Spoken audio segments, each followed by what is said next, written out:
الحمد للہ رب العالمین والعاقبۃ للمتقین والصلاة والسلام علی سید المرسلین۔ ناظرین کرام، السلام علیکم ورحمۃ اللہ وبرکاتہ۔ ایمانی صفات کا عنوان لے کر آپ کی خدمت میں حاضر ہوں۔ ایمانی صفات کے تعلق سے حضرت معاذ ابن جبل رضی اللہ عنہ کی حدیث پیش کر رہا تھا کہ اللہ کے نبی نے مجھے 10 باتوں کا حکم دیا تھا کہ دیکھنا، اللہ کے ساتھ شرک نہیں کرنا، اگرچہ تم قتل کر دیے جاؤ یا پھر تمہیں جلا دیا جائے۔ دوسری بات یہ کہ دیکھنا، اپنے ماں باپ کی نافرمانی نہیں کرنا۔ اگر تمہارے ماں باپ تم کو حکم دے کہ اپنے گھر والوں کو، مال کو چھوڑ کر نکل جاؤ، تو تمہیں نکل جانا چاہیے۔ ماں باپ کے بڑے حقوق ہیں۔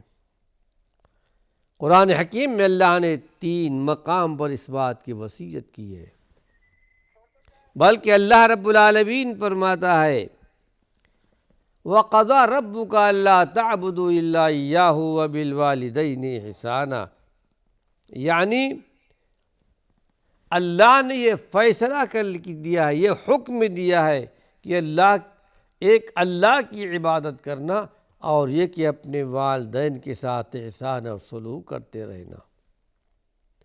اگر تمہارے ماں باپ میں سے دونوں یا ایک اگر بڑھاپے کو پہنچ جائیں، ماں باپ کا بڑھاپا آ گیا ہے، ہڈیاں کمزور ہو گئی ہیں، اگر تم اپنے ماں باپ کو بڑھاپے میں پالو جب بھی، فلا تنہرہما، دیکھنا ان کو مت جھڑکنا۔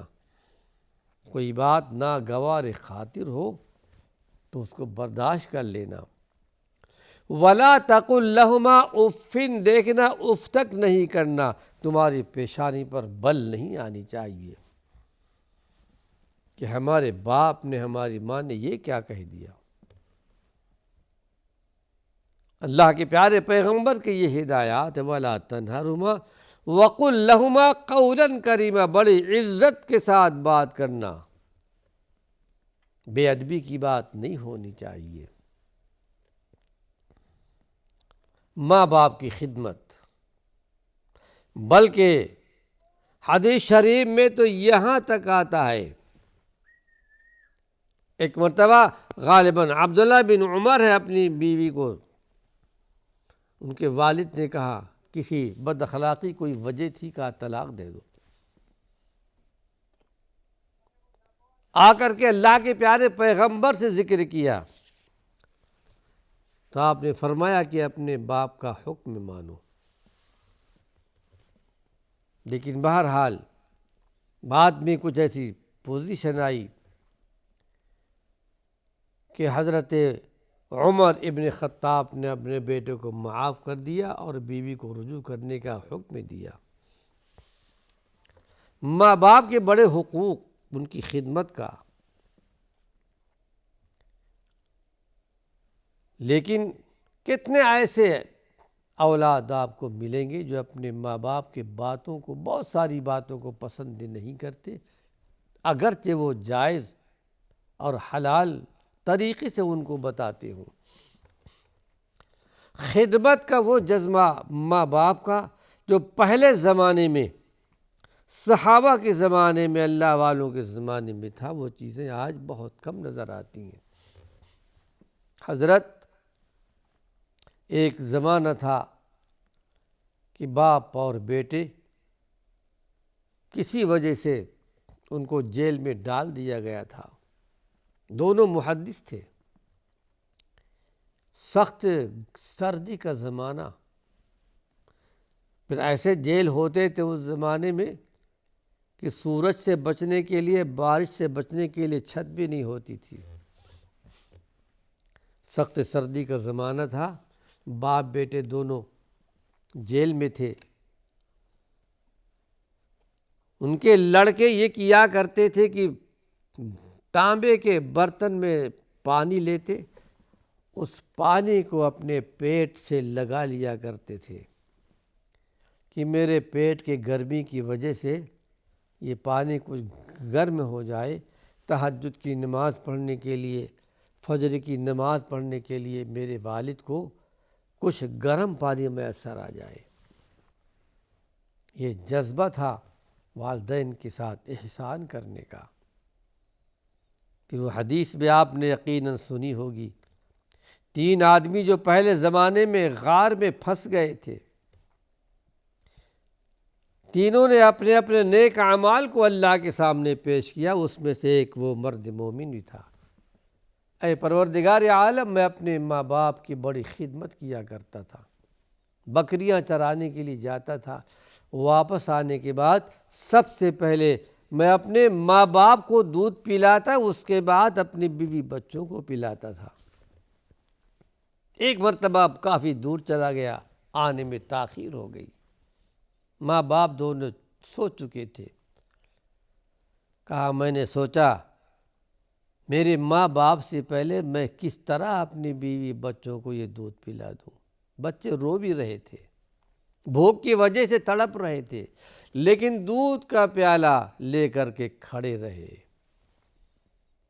پوری رات کھڑے رہے۔ جب بیدار ہوئے اور اس کے بعد اپنے ماں باپ کو دودھ پلایا، اس کے بعد اپنی بیوی بچوں کو دیا۔ اے پروردگار عالم، اگر یہ کام، یہ عمل خلوص کے ساتھ تیری رضا کے لیے کیا ہے، اللہ تو ہمیں اس غار سے نکال دے۔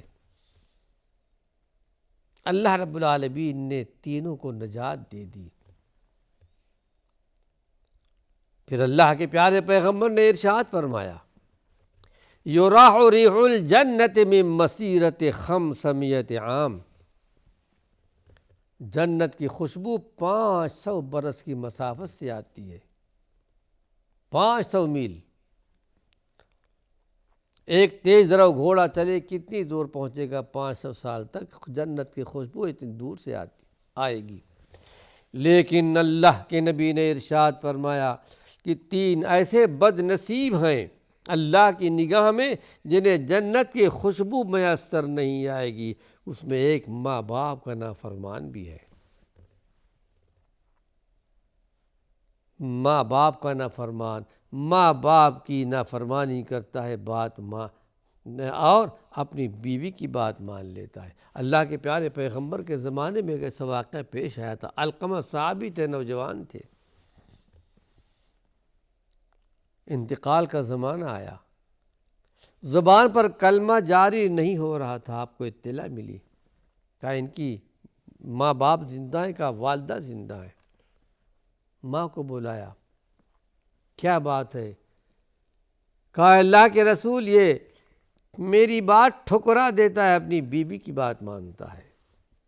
کہا معاف کر دو، اس کی زبان پر کلمہ جاری نہیں ہوتا، نہیں ہوگا۔ کہا نہیں اللہ کے رسول، اس نے مجھے بہت ستایا ہے، معاف نہیں کروں گی۔ حکمت عملی سے اللہ کے نبی نے کام لیا، کہا آگ جلاؤ، اس کے سامنے اس کے بیٹے کو آگ میں ڈال دو۔ کہا نہیں اللہ کے نبی، میں کس طرح برداشت کر سکتی ہوں میرا بیٹا میرے سامنے آگ میں جائے۔ آپ نے ارشاد فرمایا، خاتون بڑی بھی، اگر اپنے بیٹے کو معاف نہیں کرو گے، کل حشر کے میدان میں، قیامت کے میدان میں یہ بیٹا تمہارے سامنے جہنم میں جائے گا، کیسے برداشت کرو گی؟ پھر اس کے بعد ماں نے معاف کر دیا، علقمہ کے زبان پر کلمہ جاری ہوا، اس کے بعد انتقال کر گئے۔ اللہ کے پیارے پیغمبر نے اس موقع پر ایک بلیغ خطبہ دیا، یاد رکھو جو اپنے ماں باپ کی نافرمانی کرتا ہو، باپ کی نافرمانی کرتا ہو، باپ کا ادب و احترام نہ کرتا ہو، ماں کا ادب و احترام نہ کرتا ہو، اور اپنی بیوی کی بات مانتا ہو، اپنی بیوی کے مشورے پر عمل کرتا ہو، اس کا نہ فرض قبول ہے نہ نفل قبول ہے، اس کے لیے قیامت کے دن جہنم کا فیصلہ کیا جائے گا۔ ایک مرتبہ اللہ کے نبی کی خدمت پہ ایک نوجوان آیا، یہ باتیں عبرت کے لیے پیش کر رہا ہوں، نصیحت کے لیے۔ کہا اللہ کے نبی میرے پاس مال ہے، میرے والد اس پر قبضہ کرنا چاہتے، میں نے کمایا ہے، اپنے باپ کی شکایت کی۔ اس کے بعد جبریل امین تشریف لے آئے، اللہ نے جبریل امین کو بھیجا ایک باپ کی مدافعت کے لیے۔ کہا اللہ کے نبی ان کی بات تو سن لی آپ نے، اس کا بوڑھا باپ بھی لکڑی سے ٹیک لگا کر آپ کے پاس آ رہے، ان کی بھی شکایت ذرا سن لیجئے۔ بوڑھا باپ لکڑی سے ٹیک لگاتے ہوئے تشریف لائے، اور اللہ کے پیارے پیغمبر نے پوچھا، صرف ایک جملہ استعمال کیا، کہا اے اللہ کے نبی یہ میرے ساتھ اتنا بھی سلوک نہیں کرتا جتنا کہ ایک پڑوسی دوسرے پڑوسی کے ساتھ کرتے ہیں، اتنا بھی سلوک میرے بیٹے کے میرے ساتھ نہیں ہے۔ یہ سنا امام الانبیاء خاتم النبیین محمد صلی اللہ علیہ وسلم، جن کو اللہ نے رحمت للعالمین بنا کر بھیجا، آپ کی آنکھوں میں آنسو آ گئے۔ غصے کے لہجے میں آپ نے فرمایا بیٹے سے کہ بیٹے تمہارا مال سب تمہارے باپ کا ہے۔ اللہ کے پیارے پیغمبر نے معاذ ابن جبل سے کہا، اے معاذ ابن جبل کسی حالت میں اپنے ماں باپ کی نافرمانی نہیں کرنا، اطاعت کرتے رہنا۔ تیسری بات آپ نے بیان فرمائی کہ لا تترکن صلاۃ مکتوبۃ متعمدا فإن من ترک صلاۃ مکتوبۃ متعمدا فقد بریت منہ ذمۃ اللہ۔ اے معاذ بن جبل دیکھنا، فرض نماز نہیں چھوڑنا، عمدن جان بوجھ کر، وقت آ گیا ہے نماز پڑھ لینا۔ یہ بات اور ہے، کبھی موقع محل نہیں ہے، کبھی دو نمازیں اکٹھی کی جا سکتی ہیں۔ اللہ کے پیارے پیغمبر نے بھی بہت سے موقع پر مدینہ منورہ میں تقریباً 8 نمازیں آپ نے دو نمازیں اکٹھی آپ نے پڑھی ہیں، تاکہ امت کے لیے تنگی نہ ہو، لیکن اس کو عادت نہ بنائے۔